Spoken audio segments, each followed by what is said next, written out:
Hey everybody, welcome back to the Intentional Current. I know it's been a long time since I made my last video, but I do intend on making more videos to come very soon, so stay tuned for that. Right now, um, right now, we definitely need to discuss the debate that happened last week. Now, it's not rocket science. It's pretty clear. It's a pretty big universal consensus that Joe Biden did terribly that night.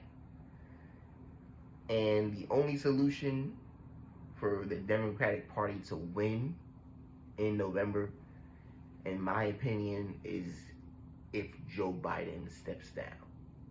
I know we've heard this, on media, discussing whether or not this should happen.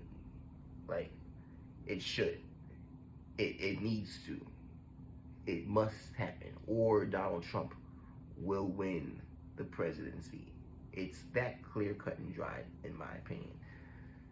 Guys, swing states are the states that determine elections. I know we hear about that, all the time, but really think about what the implications of that is. Right now, what do you think swing voters that are already on the fence in those states, what do you think they're thinking? What do you think they're thinking when they see what happened last week? CNN did the split screen where we saw Joe Biden and Donald Trump side by side, and Joe Biden clearly looking like the person more in cognitive decline than Donald Trump. Now, Donald Trump, he's had his moments where he's, it looked like he wasn't entirely there, you know what I'm saying? But as far as who looks the most just out of it, that's clearly Joe Biden. And yeah, guys, I mean, again, New York goes blue, California goes blue, Mississippi, Alabama, they go red, like Washington State goes blue. Most states, to one extent or the other, are pretty much spoken for, and that's usually the case for most presidential elections. The swing states, the swing voters, are what counts. And if you're a voter on the fence and you saw what you saw last week, what do you think you're thinking? Only one answer right now going forward if the Democratic Party has any chance, and that is to replace Joe Biden.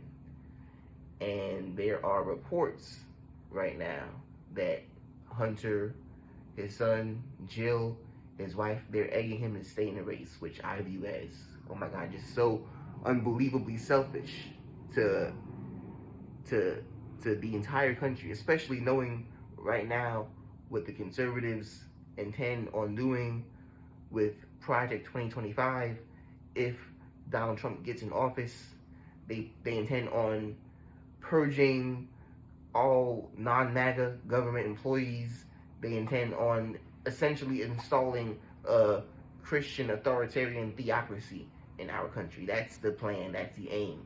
That's the aim for this agenda right here, Project 2025. And you see the Supreme Court, like just look at the actions we've seen from the Supreme Court over the years. 2022, they overturned Roe v. Wade. Recently, they granted ex-presidents absolute immunity for any official acts taken in the office of the presidency when they were president. Presidents already have immunity in office, and now they do out of office as well. Cannot be charged for any crimes for official acts taken through the office of the presidency. That's essentially a massive increase in presidential powers the Supreme Court just gave to the presidency. It seems like they're setting the stage right now. Again, mind you, Donald Trump picked 3 Supreme Court justices during his time in office. There are 6 Supreme Court justices that lean right, and it looks like they're setting the stage for a Project 2025 to be successful. So knowing that right now, knowing the high stakes that we are facing right now, if a Republican gets in office, if a conservative gets in office, if Donald Trump gets in office, for the Democrats for the Democratic elites and for Joe Biden's inner circle to still be egging him on right now is incredibly selfish. He needs to go. And as far as who replaces him, I mean, there are lots of candidates that can replace him, but they're all not really polling nearly as well as Michelle Obama is, which should be his replacement if we're talking about who has the most winning chances when it comes to winning the election in November. Now, she said she's not going to run, so I mean, there's nothing we can really do with that. I guess that's a dream now, but in order to keep him from, in order to keep Joe Biden from losing in November, he needs to be replaced. He needs to be replaced by somebody.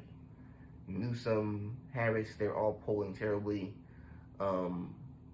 Obviously, you know, this channel endorsed Marianne Williamson. And, you know, obviously, you know, we want somebody that embodies progressive values. And even Michelle Obama doesn't entirely embody progressive values the way that I feel like she should. But being nominally on the left, clearly at least, she would be light years better than Trump presidency coming in the future. So, I mean, yeah, it's scary stuff. There are reports that they're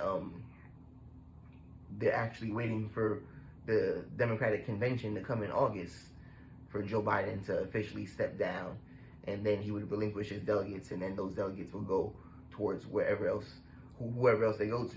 I hope at the very least that's what they're thinking about doing.